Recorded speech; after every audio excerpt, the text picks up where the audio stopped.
أعوذ بالله من الشيطان الرجيم بسم الله الرحمن الرحيم الحمد لله رب العالمين الرحمن الرحيم مالك يوم الدين إياك نعبد وإياك نستعين اهدنا الصراط المستقيم صراط الذين أنعمت عليهم غير المغضوب عليهم ولا الضالين.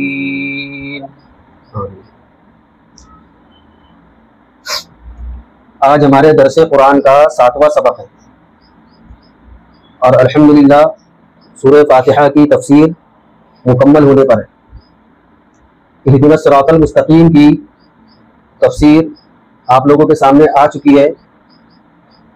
اہدنا الصراط المستقیم میں بندہ اللہ تبارک و تعالیٰ سے سیدھے راستے کو طلب کر رہا ہے. اللہ تبارک و تعالیٰ نے سیدھے راستے پر بندوں کو چلنے کا حکم دیا.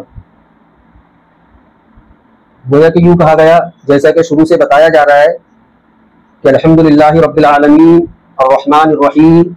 اس میں اللہ تبارک و تعالیٰ کی تعریف اور اللہ تبارک و تعالیٰ کا تعارف بیان کیا گیا کہ اللہ تبارک و تعالیٰ تمام تعریفوں کا مستحق ہے.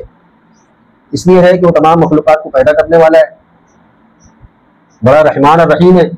تو جب ہمارے سامنے اللہ تبارک و تعالیٰ کی تعریف اور تعارف آیا تو ہمارے اندر اللہ تبارک و تعالیٰ کے دیدار کا شوق اور جذبہ پیدا ہوا. اور پھر جب شوق اور جذبہ پیدا ہوا کہ اللہ تبارک و تعالیٰ کا ہمیں دیدار کرنا چاہیے تو اللہ تبارک و تعالیٰ نے اپنے دیدار کے راستے بیان کر دیے. میں پچھلے اسباق کو اس لیے دہرا دیتا ہوں تاکہ جو آگے آنے والا جو سبق ہے اس کا اور پچھلے اسباق کا ربط و ضبط سمجھ میں آ جائے. آگے کی آیتوں کا پچھلی آیتوں سے کیا ربط ہے وہ واضح ہو جائے. اس لیے پچھلے اسباق کو سمجھایا جاتا ہے. اور یہ کوئی تقریر کی محفل ہے نہیں, یہ آیتوں کو سمجھنے کی مجلس ہے. ہم جو یہاں پر کیا دے رہے, درس دے رہے ہیں. تو یہ درس میں پچھلی آیتوں کو اور اس کی تفاسیر کو مختصر انداز میں جو دہرایا جاتا ہے اس کا مقصد یہ ہوتا ہے تاکہ ہم کو پچھلی آیتوں کا ربط سمجھ میں آ جائے. تو اللہ تبارک و تعالیٰ کی صفت رحمانیت کو سن کر ہمارے اندر جذبہ پیدا ہوا کہ اللہ تبارک و تعالیٰ کا دیدار کرنا چاہیے, اللہ کا دیدار ہونا چاہیے. تو اللہ تبارک و تعالیٰ نے اپنے دیدار کے گویا کے راستے بیان کیے.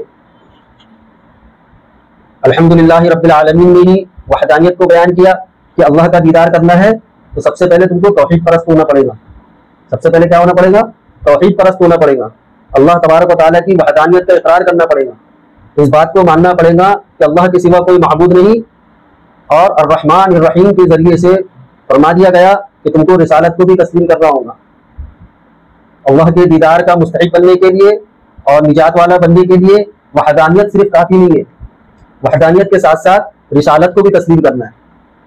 پھر فرمایا مالک یوم الدین, روز جزا کا مالک ہے تو یوم آخرت پر بھی ایمان رکھنا ہے. ہم کو اس بات پر ایمان رکھنا ہے کہ ہم اللہ تبارک و تعالیٰ کی طرف لوٹائے جائیں گے اور ایک دن ایسا آئے گا کہ ہمارے اچھے اور برے عمل کا حساب ہوگا. جس نے اچھا کام کیا ہے اسے اچھا بدلہ دیا جائے گا, جس نے برا کام کیا ہے اسے برائی کا بدلہ برائی سے دیا جائے گا. اس پر بھی ایمان رکھنا ضروری ہے. اب پھر یہاں سے ہمارا سفر آخرت شروع ہوا. اب ہمارا سفر آخرت شروع کرایا جا رہا ہے کہ اللہ تبارک و تعالیٰ کیا ان بندوں میں تمہارا شمار ہو جائے جو فلاح پانے والے ہیں, کامیابی حاصل کرنے والے ہیں. اور جو فلاح پانے والے لوگ ہیں وہی اللہ کے دیدار کے مستحق ہے, ان کو اللہ کا دیدار ہوگا. تو اب اس کی تیاری کے لیے سفر کرنا ہے, اس کی تیاری کے لیے سفر کرنا ہے. تو سفر کے لیے ہمیں حکم دیا گیا کہ توشہ رکھ لو. ہم دنیاوی سفر کرتے ہیں تو دنیاوی سفر کرتے ہیں تو توشہ ساتھ میں لے کر چلتے کہ نہیں چلتے؟ کوئی اگر 2 دن کے لیے 3 دن کے لیے سفر پر جا رہا ہے تو 2 دن 3 دن استعمال کرنے والے کپڑے رکھے گا. راستے میں جو بھوک لگتی ہے تو انسان جو کچھ کھانے کے لیے رکھتا ہے.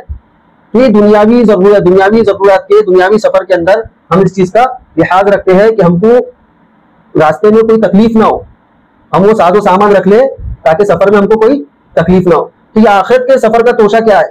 آخرت کے سفر کا توشہ اس کو بیان کیا گیا ایاک نعبد و ایاک نستعین. تو آخرت کے سفر کا توشہ اللہ تبارک و تعالیٰ کی بندگی ہے کہ سفر آخرت پر نکلے ہو تو اللہ تبارک و تعالیٰ کی بندگی کو ملحوظ رکھنا ہے. محض عبادت ہمارے اصل میں بارہا بتا رہا ہوں کہ ہمارے کیا ہوا ہے, چند مخصوص اعمال کا نام بندگی رکھا گیا ہے اور اسی کو نیکی سمجھا جاتا ہے, اسی کو نیکی سمجھا جاتا ہے. بس ہمارے دل میں ارادہ ہوا کہ ہم کو نیک کام کرنا ہے تو فوراً ہم مسجد کا رخ کر لیں گے. وہ بھی ایک عمل ہے، اچھا عمل ہے، نیک عمل ہے. نوافل کا اہتمام کر لیں گے، تسبیحات کا اہتمام کر لیں گے، اسی کو نیک کام سمجھا جاتا ہے. جبکہ نیک کام جو ہے اس کے علاوہ بھی ہے. فرائض کو تو انجام دینا ہی ہے، جو چیز بحیثیت مسلمان ہونے کی ہم پر فرض ہے اس کو تو انجام دینا ہی ہے. لیکن بندگی صرف انہی اعمال پر مخصوص نہیں ہے، بندگی محدود نہیں ہے انہی اعمال پر. اس کے علاوہ بھی جو اعمال ہیں جن کو ہم نیک اعمال نہیں سمجھتے لیکن در حقیقت وہ اللہ تبارک و تعالیٰ کی بندگی ہے اور نیک اعمال ہے، وہ بھی بندگی ہے. جیسا کہ روایت میں آتا ہے اللہ کے رسول صلی اللہ علیہ وسلم نے ارشاد فرمایا کہ کسی ضرورت مند کی حاجت پوری کرنا، کسی ضرورت مند کی حاجت پوری کرنے کے لیے کوشش کرنا، حاجت پوری نہ کرنا بلکہ اس کی حاجت کو پوری کرنے کی کوشش کر دینا. کوئی ضرورت مند ہے، کوئی پریشان حال ہے، کوئی کسی مصیبت میں گرفتار ہے، تو ہمارے دل میں خیال آیا، اس کے اوپر رحم آیا کہ بھائی یہ میرا بھائی جو پریشان ہے، چاہے وہ غیر مسلم ہو چاہے مسلمان ہو، تو اس کی ضرورت کو پوری کرنے کی کوشش کرنا 10 سال کا اعتکاف کرنے کا ثواب رکھتا ہے. کتنے سال کا؟ 10 سال کا.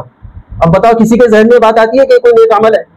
ہمارے ذہن میں بات آتی بھی نہیں کہ میں کوئی نیک عمل کرنے جا رہا ہوں. لیکن اللہ تبارک و تعالیٰ نے کتنا بڑا اجر رکھا ہے. کسی کے تکلیف پر کام آ جانا، کسی کی مصیبت میں کام آ جانا، اس کی تکلیف کو دور کرنے کے لیے کوشش کرنا، یہ 10 سال کے اعتکاف کا ثواب رکھتا ہے. اب ہم اس کو دین کا کام سمجھتے ہیں. کسی کو کوئی صدمہ پہنچا ہے، کوئی تکلیف پہنچی ہے تو اس کی دلجوئی کرنا، اس کو تسلی دینا، یہ بھی دین کا کام ہے. لیکن ایسا نہ ہو کہ یہ جو دین کا کام اس کو سمجھ کر، دین کا کام سمجھ کر بس یہی کام کرتے رہا، فرض نمازی غائب ہے، فرض نمازی غائب ہے. بہت سے ایسے بھی ہے جو دوسرے جو نیک کام ہے، قوم کی خدمت کرنا، انسانیت کی خدمت کرنا، اس کو انجام دے کر وہ یہ سمجھے ہوئے ہے کہ اب ہم جو دین کا، یہ بھی دین کا کام ہے انسانیت کی خدمت کرنا، اور نمازوں سے غافل ہے، فرائض سے غافل ہے. اسی کا نام ہے افراط و تفریط. افراط و تفریط اسی کا نام ہے. جو پچھلے درس میں بتایا گیا تھا صراط مستقیم وہ راستہ ہے جو افراط و تفریط سے پاک ہو، جس میں افراط بھی نہ ہو، تفریط بھی نہ ہو، میانہ روی ہو. اللہ تبارک و تعالیٰ نے جس حکم کا جو درجہ رکھا ہے اس حکم کو اسی درجے پہ رکھ کر اس پر عمل کرنا، یہ ہے صراط مستقیم. تو بہرحال ہم جو سفر آخرت پر نکلے تو سفر آخرت کے لیے ہم کو توشہ بتایا گیا، اللہ کی بندگی کا توشہ اور استعانت من اللہ کا توشہ، اللہ تبارک و تعالیٰ سے مدد کا توشہ، یہ ساتھ میں رکھ لو. پھر اس کے بعد یہ بتایا گیا اہدنا الصراط المستقیم کے ذریعے سے کہ جب تم یہ توشہ ساتھ میں رکھ لو گے تو یہ ہدایت کا راستہ ہے. اللہ کی بندگی کرنا یہ ہدایت کا راستہ ہے. اللہ ہی کو مددگار سمجھنا کہ اللہ ہی مدد کرنے والا ہے، یہ ہدایت کا راستہ ہے.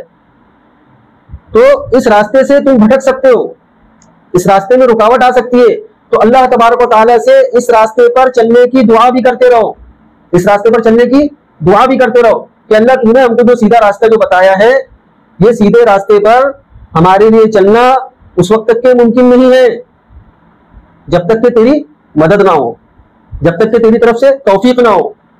تو بندہ اپنی عاجزی کا، انکساری کا اعتراف کر رہا ہے کہ اللہ تو ہی چلا دے، سیدھے راستے کی ہدایت تو ہی عطا فرما دے. اور جو سیدھا راستہ تم نے ہمیں دکھلایا ہے، بتلایا ہے، اس پر استقامت سے جمے رہنے کی بھی توفیق عطا فرما، اس پر استقامت سے جمے رہنے کی توفیق بھی عطا فرما.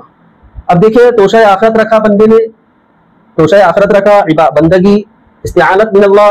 پھر اللہ تبارک و تعالیٰ سے اس نے دعا بھی کی اے اللہ مجھے سیدھے راستے پر چلا. تو جیسا کہ میں عرض کر چکا ہوں کہ اللہ تبارک و تعالیٰ اپنے بندوں پر بڑا مہربان، بڑا رحم کرنے والا ہے. تو سیدھے راستے پر استقامت کیسے حاصل ہوں گی، سیدھے راستے پر چلنا کیسے میسر ہوگا، سیدھے راستے پر چلنے کی توفیق کیسے حاصل ہوں گی، تو وہ بھی طریقہ کار اللہ تبارک و تعالیٰ نے آگے کی آیت میں بیان فرما دیا. صراط الذین انعمت علیہم، ان لوگوں کا راستہ جن پر آپ نے انعام فرمایا. یعنی سیدھا راستہ کون سا راستہ ہے؟ وہ راستہ ہے جن پر وہ لوگ چلے ہیں جن پر اللہ نے انعام فرمایا. یا یوں کہہ لیں کہ سیدھا راستہ یہ اتنا عظیم راستہ ہے صراط مستقیم جن پر چل کے لوگ انعام یافتہ ہوئے، جن پر چل کے لوگ انعام یافتہ ہوئے. اور اللہ تبارک و تعالیٰ نے سیدھے راستے پر چلنے کے فوائد بیان فرما دیے کہ سیدھے راستے پر چلنے کا فائدہ یہ ہے کہ تم کو انعام ملے گا، ان لوگوں کی طرح انعام ملے گا جو سیدھے راستے پر چل کر انعام یافتہ ہوئے. سورہ نساء کی آیت نمبر 69 کے اندر انعام یافتہ افراد کا ذکر موجود ہے. وَمَن يُطِعِ اللَّهَ وَالرَّسُولَ فَأُولَٰئِكَ، اور کیا بتاؤ آیت؟ فاولئک, ہاں ماشاء اللہ. تو اس آیت میں اللہ تبارک و تعالیٰ نے ان لوگوں کی طرف وضاحت کے ساتھ بیان فرما دیا ہے کہ یہ لوگ انعام یافتہ ہے. وَمَن يُطِعِ اللَّهَ وَالرَّسُولَ فَأُولَٰئِكَ مَعَ الَّذِينَ أَنْعَمَ اللَّهُ عَلَيْهِمْ. تو انعام یافتہ جو افراد ہیں ان کا ذکر کیا گیا. صدیقین ہیں, انبیاء ہیں, صدیقین ہیں, شہداء ہیں, صالحین ہیں. تو اللہ تبارک و تعالیٰ نے سفر آخرت کے لیے کیا کیا بیان کر دیا. توشہ آخرت لے لو, بندگی کا توشہ ہم نے لے لیا, استعانت من اللہ لے لیا. پھر سفر کرنے کے ساتھ ساتھ ہم نے دعا بھی کر لی اللہ تبارک و تعالیٰ سے کہ ہدایت کے راستے پر ہم کو چلا, اس پر استقامت کے ساتھ جمائے رکھ. تو اللہ تبارک و تعالیٰ سے کی طرف سے پھر انعام بتایا جا رہا ہے کہ جب سیدھے راستے پر چلو گے تو تم بھی ایسے ہی انعام یافتہ ہو جائیں گے جیسا وہ لوگ انعام یافتہ ہوئے. اور جب ہم سفر کرتے ہیں تو سفر میں ایک ہوتا ہے تنہا سفر کرنا. تو تنہا سفر کرنے میں دشواری کا سامنا کرنا پڑتا ہے, مشکلات آتی ہے. تو شروع سے ہمارا مزاج اور یہ فطری طور پر ہمارے اندر اللہ نے یہ چیز رکھی ہے کہ انسان جو ہے تنہا سفر کو پسند نہیں کرتا, رفیق سفر رکھتا ہے. رفیق سفر بولے تو سفر کا ساتھی. تو اللہ تبارک و تعالیٰ نے یہاں پر ہمیں سفر آخرت کے لیے جو روانہ کیا جا رہا ہے تو ہمیں یہ بات بھی بتائی جا رہی ہے کہ توشہ آخرت کے ساتھ ساتھ, توشہ سفر آخرت کے ساتھ ساتھ رفیق سفر بھی رکھ لو, رفیق سفر بھی رکھ لو. کیونکہ بغیر رفیق کے سفر کرو گے تو دشواریوں کا سامنا کرنا پڑے گا. اور رفیق سفر کے لیے کن لوگوں کا انتخاب کیا گیا؟ انبیاء کا, صدیقین کا, شہداء کا, صالحین کا. اب آپ یہ کہو گے کہ ہم ان کو رفیق سفر کیسے بنا سکتے ہیں؟ انبیاء اکرام علیہ الصلوۃ والسلام کو ہم رفیق سفر کیسے بنا سکتے ہیں؟ شہداء کو ہم رفیق سفر کیسے بنا سکتے ہیں؟ صدیقین کا تو بعض اس کی کئی تفاسیر کی گئی ہے. صدیقین سے مراد وہ لوگ بھی ہیں جو اللہ تبارک و تعالیٰ کے احکامات کو اور انبیاء اکرام علیہ الصلوۃ والسلام نے جو تعلیم دی ہے اس کو بغیر کسی شک و شبہ کے تسلیم کر لے, مان لے. صدیقین سے وہ لوگ بھی مراد ہے. جب یہ سورہ نساء کی تفسیر آئے گی اس میں اس کو تفصیل سے ذکر کیا جائے گا کہ صدیقین سے کون کون مراد ہے. تو صدیقین سے وہ لوگ بھی مراد ہے جو دین پر بغیر کسی شک و شبہ پر چلنے والے ہیں. تو صدیقین کا سمجھ میں آتا ہے, صالحین کا بھی سمجھ میں آتا ہے کہ ہم ان کو رفیق سفر بنا لیں گے. لیکن انبیاء اکرام علیہ الصلوۃ والسلام کو ہم رفیق سفر کیسے بنائیں؟ تو دیکھیے رفیق سفر دو طریقے سے ہوتا ہے. ایک ہوتے ہیں رفاقت حسی اور ایک ہوتا ہے رفاقت معنوی. تو انبیاء اکرام علیہ الصلوۃ والسلام کے ساتھ ہمیں رفاقت حسی تو حاصل نہیں ہو سکتی لیکن رفاقت معنوی حاصل ہو سکتی ہیں. اور وہ یہ ہے کہ ہم انبیاء اکرام علیہ الصلوۃ والسلام کی پیروی کرتے ہوئے زندگی گزارے. یہ ہے انبیاء اکرام علیہ الصلوۃ والسلام کو اپنا رفیق سفر بنانا. کہ انبیاء اکرام علیہ الصلوۃ والسلام جس طریقے سے اللہ تبارک و تعالیٰ کے احکامات کے سامنے ساری چیزوں کو قربان کر دیا کرتے تھے, ساری چیزوں کو قربان کر دیا کرتے تھے, ان کی پسندیدہ محبوب چیزوں کو بھی اللہ کے راستے میں قربان کرنے کے لیے تیار ہو جایا کرتے تھے. حضرت ابراہیم علیہ الصلوۃ والسلام کا واقعہ, اللہ نے حکم دیا بیٹے کو ذبح کرو, تو حضرت ابراہیم علیہ الصلوۃ والسلام جن کو عطا کیا بڑے لاڑ کے تھے اور بڑی محبت فرمایا کرتے تھے, لیکن جب اللہ کا حکم آیا تو اللہ کے حکم کے سامنے حضرت اسماعیل علیہ الصلوۃ والسلام کو بھی ذبح کرنے کو تیار ہو گئے. اور اسماعیل علیہ الصلوۃ والسلام نے بھی کیا کیا؟ اللہ تبارک و تعالیٰ سے محبت کا ایسا مظاہرہ کیا کہ اپنے والد سے عرض کیا, باری تعالیٰ آپ کر گزریے, ستجدنی انشاءاللہ من الصابرین, آپ مجھے اللہ نے چاہا تو قریب صبر کرنے والا پائیں گے. تو ہم کو بھی اللہ کے لیے اپنی محبوب سے محبوب چیز کو قربان کرنا آ جائے اور یہ چیز ہماری زندگی میں داخل ہو جائے تو سمجھ لو ہم نے اپنا رفیق سفر کس کو بنایا ہے؟ انبیاء اکرام علیہ الصلوۃ والسلام کو بنایا. ابھی آپ لوگ جو دین کی تعلیم حاصل کر رہے ہیں مدرسے میں دین کی تعلیم حاصل کر رہے, قال اللہ قال رسول کو سیکھ رہے, اللہ کے نور کو اپنے سینے میں داخل کر رہے, باوجود یہ کہ آپ کو والد سے بہت محبت ہے, والد کو چھوڑنے کا دل گوارا نہیں کرتا, ٹھیک, اماں سے بڑی محبت ہے, اماں کے ہاتھ کا کھانا ہمیں بہت پسند ہے, دل گوارا نہیں کرتا, لیکن اللہ کے نور کو سینے میں اتارنے کے لیے اس کو ہم نے قربان کر دیا. یہ انبیاء کی رفاقت. ہماری بات سمجھیے. اور دیکھو اس کے اندر صراط الذین انعمت علیہم میں اس بات کی طرف بھی اشارہ ملتا ہے کہ تنہا کتاب اللہ کافی نہیں ہے. تنہا کتاب اللہ کافی نہیں ہے ہدایت کے لیے. تنہا کتاب کافی نہیں ہے. اگر تنہا کتاب کافی ہوتی تو بندے کے ہدایت کے طلب کرنے کے بعد اللہ تبارک و تعالیٰ انبیاء، صدیقین، شہداء، صالحین ان کی رفاقت کی طرف اشارہ نہیں کرتے. تو ہدایت کے راستے پر چلنے کے لیے ان لوگوں کا ساتھ ہونا ضروری ہے. پتہ یہ چلا کتاب اللہ بھی ضروری ہے، رجال اللہ بھی ضروری ہے. جو لوگ یہ کہتے ہیں کہ بغیر کسی عالم دین کے سیکھے، محض کتاب پڑھ کے ہم علم دین حاصل کر لیں گے، محض کتاب پڑھ کے ہم بہت بڑے علامہ بن جائیں گے، وہ خام خیالی کے اندر جی رہے ہیں. ای خیال استو محال استو جنون. اری بات سمجھ میں؟ دیکھیے انبیاء کرام علیہ السلام پر اللہ تبارک و تعالیٰ نے کتابیں نازل فرمائی. انبیاء کرام علیہ السلام پر کتابیں نازل فرمائی. بہت سے انبیاء کرام علیہ السلام ایسے آئے ہیں کہ ان پر کتابیں نازل نہیں ہوئی، لیکن ایسا کبھی نہیں ہوا ہے کہ کوئی کتاب نازل ہوئی ہو اور کوئی نبی نہ بھیجا گیا ہو. نقطے کو سمجھو، کوئی کتاب نازل ہوئی ہو اور اس کو سمجھانے کے لیے کوئی نبی کو نہ بھیجا گیا ہو. اگر صرف کتاب کافی ہوتی تو اللہ تبارک و تعالیٰ انبیاء کرام علیہ السلام کو نہیں بھیجتے. کتاب کے ساتھ ساتھ اس کی تشریح کرنے کے لیے، اس کی تفسیر کرنے کے لیے، امت کو صحیح مفہوم اس کا پہنچانے کے لیے اللہ تبارک و تعالیٰ نے انبیاء کرام علیہ السلام کو بھیجا. کیوں بھیجا؟ اس لیے بھیجا کیونکہ کتاب کو سمجھنے کے لیے رجال اللہ کی ضرورت ہے. تو دو سلسلے ہیں، کتاب اللہ اور رجال اللہ. اس کو حدیث میں بھی بیان کیا گیا. اللہ کے رسول صلی اللہ علیہ وسلم نے فرمایا ما انا علیہ واصحابی. تو ما انا علیہ کیا ہے؟ یہ کتاب اللہ ہے، جس پر اللہ کے رسول فرماتے ہیں جس پر میں ہوں، تو یہ کتاب اللہ ہے. واصحابی یہ رجال اللہ ہے. تو دین کو سمجھنے کے لیے کتاب اللہ بھی ضروری ہے اور رجال اللہ بھی ضروری ہے. اور یہ انسان کی فطرت ہے، یہ انسان کی فطرت ہے. انسان کی تخلیق ہی اس انداز سے اللہ تبارک و تعالیٰ نے کی ہے کہ اس کو دین کو، دوسری چیزوں کو، دنیاوی چیزوں کو بھی سمجھنے کے لیے اور دینی چیزوں کو بھی سمجھنے کے لیے دوسرے افراد کی ضرورت پڑتی ہے. یہ انسان کی فطرت ہے. بعض جانوروں کے اندر یہ چیز نہیں ہے، ان کو کوئی چیز سکھانا نہیں پڑتا. جیسے مچھلی ہے، مچھلی جو ہے، مچھلی کا بچہ جب انڈے میں سے نکلتا ہے تو مچھلی اس کو سکھاتی نہیں ہے تیرنا. مچھلی اس کو تیرنا نہیں سکھاتی ہے، وہ انڈے میں سے نکل کر فوراً تیرنے لگ جاتا ہے. انڈے میں سے نکل کر فوراً تیرنے لگ جاتا ہے. اس لیے یہ کہاوت بہت مشہور ہو گئی ہے، مچھلی کے بچے کو تیرنا سکھانا نہیں پڑتا. یہ کہاوت کے طور پر ہمارے یہاں جو استعمال ہوتا ہے اسی وجہ سے ہوتا ہے. تو انسان کی تخلیق اور جانور کی تخلیق میں یہ بھی فرق ہے کہ ان کو سکھانا نہیں پڑتا، لیکن انسان کی تخلیق اللہ تبارک و تعالیٰ نے اس طرح کی ہے کہ اس کو سکھانا پڑتا ہے.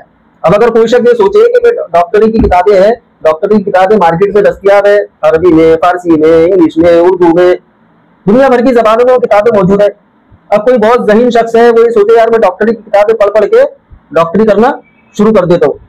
اب تم کو یہ بات معلوم ہے تو اس کے بعد علاج کرانے کے لیے جائیں گے؟ نہیں جائیں گے. کیوں نہیں جائیں گے؟ ڈر رہے گا، ارے ہمارے کو اچھا کرتا کہ اور بیمار ڈال دیتا. اور دنیا کی کوئی حکومت ایسے شخص کو جو کسی کے پاس ذانوِ تلمس نہ ہوا ہو اور اس نے صرف کتاب پڑھ کے جو ہے ڈاکٹری کرنا شروع کر دیا تو اس کو ڈاکٹری کی اجازت دیں گی حکومت؟ نہیں دیں گی. کیوں نہیں دیں گی؟ کیونکہ کسی کے پاس رہ کر سیکھا نہیں ہے، پریکٹیکل نہیں کیا ہے، سیکھا نہیں ہے، اس کو صرف کتابوں سے اس نے سمجھا ہے. تو صراط الذین انعمت علیہم میں اس بات کی طرف بھی اشارہ ہے. آج جو گمراہی اور ضلالت جو پھیل رہی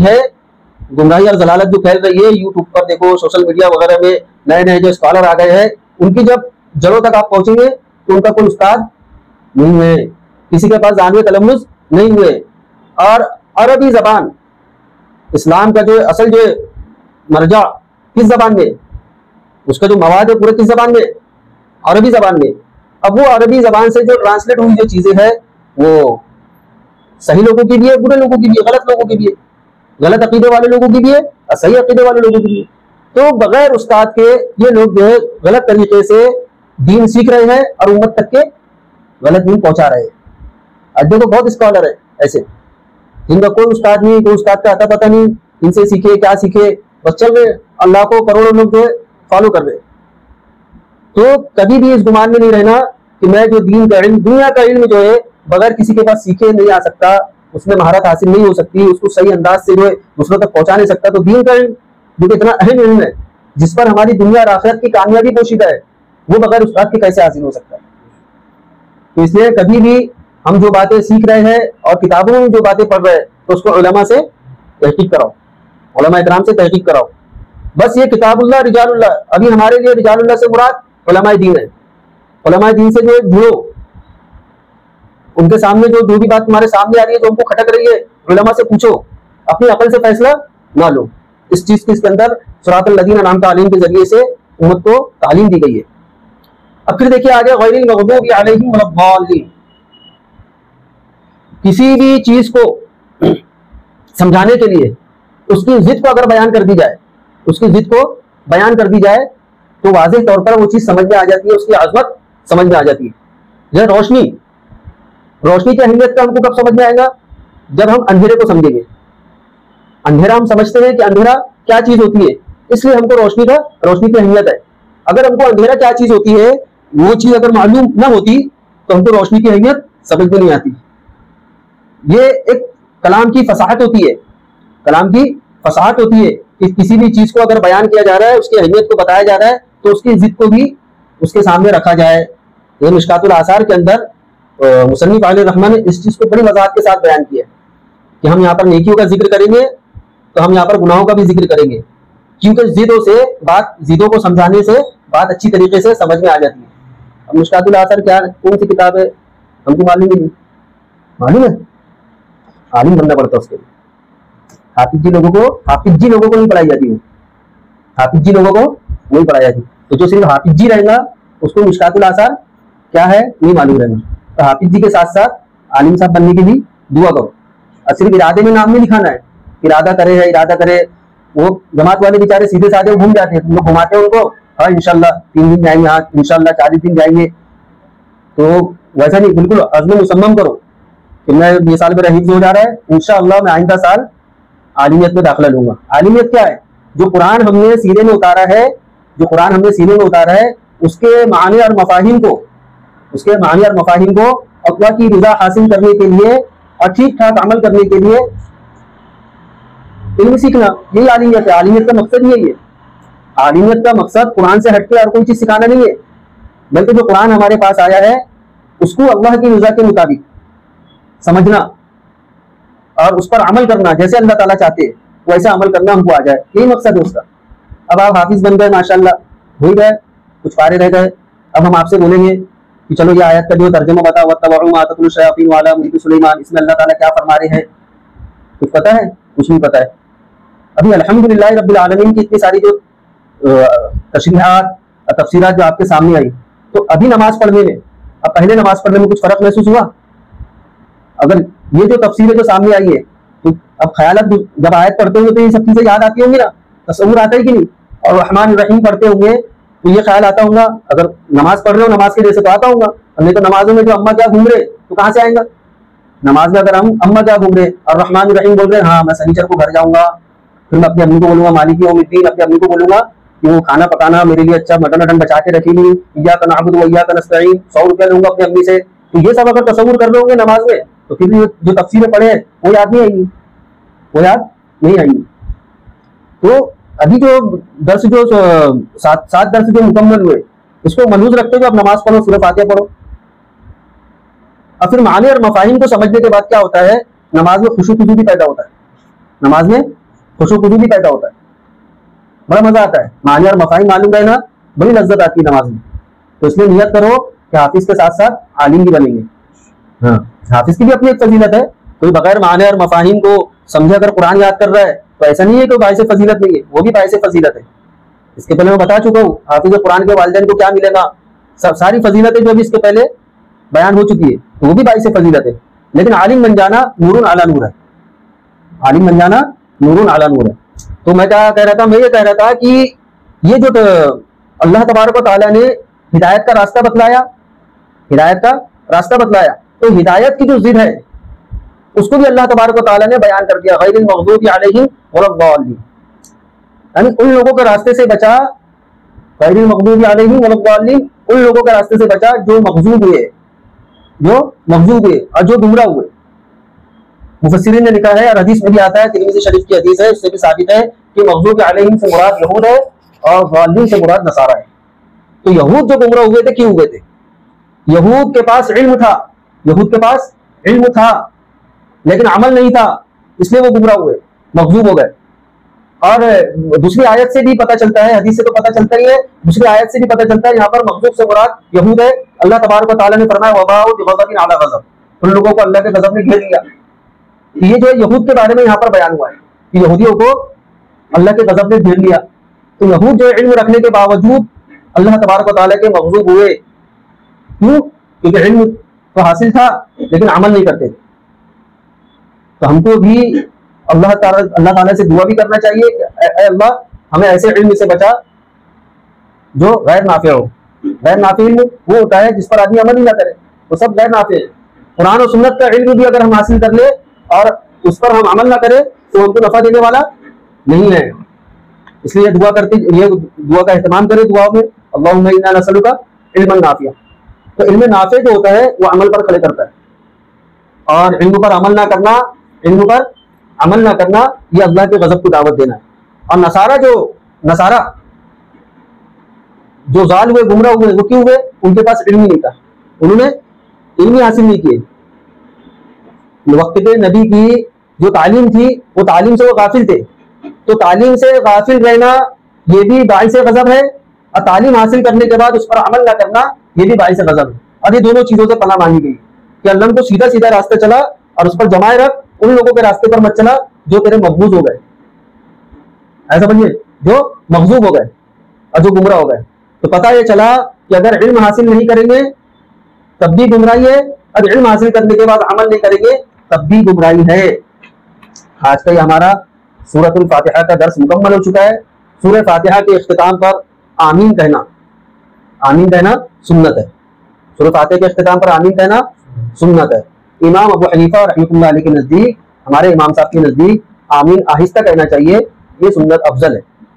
اور تمام علماء کا اس بات پر اتفاق ہے کہ اگر کوئی شخص انفرادی نماز پڑھ رہا ہو تب بھی وہ آمین آہستہ کہے گا، اور سری نمازوں کے اندر بھی آمین آہستہ کہے گا. اس پر تمام علماء کا اتفاق ہے. اختلاف جو ہے علماء کا جہری نمازوں میں، کہ جہری نمازوں میں آہستہ آمین کہنا چاہیے یا بلند آواز سے آمین کہنا چاہیے. تو امام اعظم ابو حنیفہ رحمۃ اللہ علیہ کے نزدیک آہستہ آمین کہنا افضل ہے. اور جن لوگوں کے نزدیک بلند آواز سے آمین کہنا افضل ہے، تو ایک بات یہ سمجھ لے کہ امام اعظم ابو حنیفہ رحمۃ اللہ علیہ کے درمیان آمین کے معاملے میں اور دوسرے علماء کے درمیان آمین کے معاملے میں جائز اور ناجائز کا اختلاف نہیں ہے. یہ اختلاف جو ہے جائز اور ناجائز کا نہیں ہے. ایسا نہیں کہ امام اعظم ابو حنیفہ رحمۃ اللہ علیہ نے زور سے آمین کہنے کو ناجائز کہا ہو. افضلیت اور غیر افضلیت کا اختلاف ہے. امام اعظم ابو حنیفہ رحمۃ اللہ علیہ کے نزدیک افضل یہ ہے کہ آہستہ آمین کہے، اس پر دلائل ہے، انشاءاللہ جو اگلی نشست میں اس پر بات بھی ہوگی. اور دیگر اماموں کے نزدیک جو ہے زور سے آمین کہنا افضل ہے، ان کے بھی دلائل ہے. ہم دونوں دلائل کو انشاءاللہ سامنے رکھیں گے. ہمارا ماننا یہ ہے کہ امام اعظم ابو حنیفہ رحمۃ اللہ علیہ کے جو دلائل ہے اس بارے میں زیادہ مضبوط ہے. اللہ تعالیٰ سے دعا ہے کہ اللہ تعالیٰ ہم سب کو اس پر عمل کرنے کی توفیق عطا فرمائے.